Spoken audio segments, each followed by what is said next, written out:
Okay guys, today we're going to be diagnosing a real life problem. Was at the beach today. We got a JKU Wrangler 2008 and check engine light came on and it's running rough. So we're going to diagnose that and see what the problem is. See the check engine light is on over there? And step by step. First, you got to get a scan tool. If you don't have a scan tool, you have to, either rent one or go to like Advanced Auto Parts or AutoZone, and they can pull the codes for you. So that's the first place to start. But being that I'm a mechanic, I feel it's missing. So I don't know exactly what it is yet until I put the scanner on it. I'm going to do that next. Okay, so I just got home and I put the scan tool on it. Like I said, you can get a cheap scan tool that reads codes, or you can have them do it. There's a diagnostic port over here. You just plug in your scan tool, or like I said, you can have Advanced Auto Parts or AutoZone do it for you. Okay, that's done. So then we hit read codes. Like every tool is going to be different, but basically what we have here is a P0201 that's stored. It's the fuel injector circuit open. So it could be anything from the computer all the way to that injector. So basically the wiring from the computer all the way to the injector, there could be a problem with that. And then the number 2 code was cylinder misfire number 1. They're both number 1. So what you do, if you have a scan tool that reads a little bit of data, you always take care of the first code first, because the fuel injector that's open, that's going to cause, that's going to cause a misfire. So the second one is really, it's a secondary thing. You have to concentrate on the first one, and then the second one should go away. All right, and I did a little research on these cars, and I noticed that on the 2007 to 2011 JK and JKU Jeeps, they have this this problem with these faulty injectors. That's, sometimes it could be the computer, but most of the times it's the injector.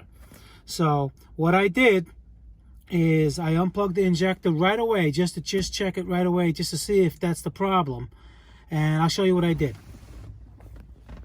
Okay, so now the front of the car, passenger side front, is the number 1 cylinder, which is right here. And here's the injector right here. It's convenient because this is the only one that's accessible without taking a lot of things off. So what you do is you disconnect that plug, and you're going to put a digital ohm meter on it and see what you got. Okay, so I got the plus and minus on those 2 terminals, and it's open. There's nothing there. Open. That's the problem right there. It's the injector, because they're known to fail. And let's say if that injector was good, it should be like 14 volts. 14 ohms. It should be between, it's temperature related, but it should be between 12 and 16 ohms, depending on the temperature outside, but not 0. So it's open. So that's why, in other words, it's open as if you see this plug is disconnected. It's the same thing. Basically, it's not working. So if you would unplug this plug on a good injector, it would show that same code, a 201, that is an open circuit, because it's open. So even if this is plugged in and the resistance inside, the little wiring that in there is heat sensitive, and when it becomes a certain temperature, it cuts out. And a lot of people complain that they'll start their car up in the morning, their Jeep up in the morning, it runs fine. They drive it for 20 minutes, shut it off, go to start it, and it's gonna misfire like that. It's gonna shake. The engine shakes really bad. I'll show you what that looks like. Okay, maybe you can pick it up if you just look on the hose over here. You can see the whole engine shaking. It's going like this. It's basically running on 5 cylinders right now. Okay, you can see it's shaking. That's a dead miss.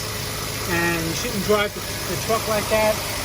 Inside, you'll have a blinking check engine light. If that light is on and blinking, you should not drive the vehicle, because you could destroy the catalytic converter. You'll be dumping raw fuel, and you just don't want to do that. And see, now you can see how bad it's running.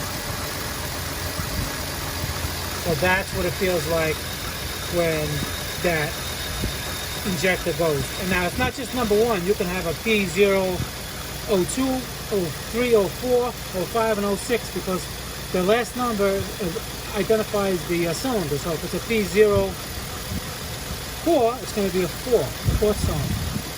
All right, so now, just to recap, that my particular problem was the injector. But let's say if that injector tested good, then you would have to check the wiring. The wiring basically all the way back to the computer. You would have to check and trace it. Sometimes, very rare instances, it could be the computer, but that is like, like 1%. It's always something that's heat related or stressed, or, because it's in a hostile environment here and it's constantly going on and off, and, things wear out. Computers do too, but they're less likely. All right, so my next video, what I'm going to do is I'm going to show you how to replace it. It's basically up here. You take off the plastic plenum, and the fuel rack is right there, the fuel lines, and all the injectors are right there. It's really not that hard to do. Do it yourself who can do it. I'll show you how to do that in the next video. All right, guys, Motorcar Nut 2020, please subscribe, hit that like button, and I got a lot of videos coming in the future on all aspects of automotive. So until next time.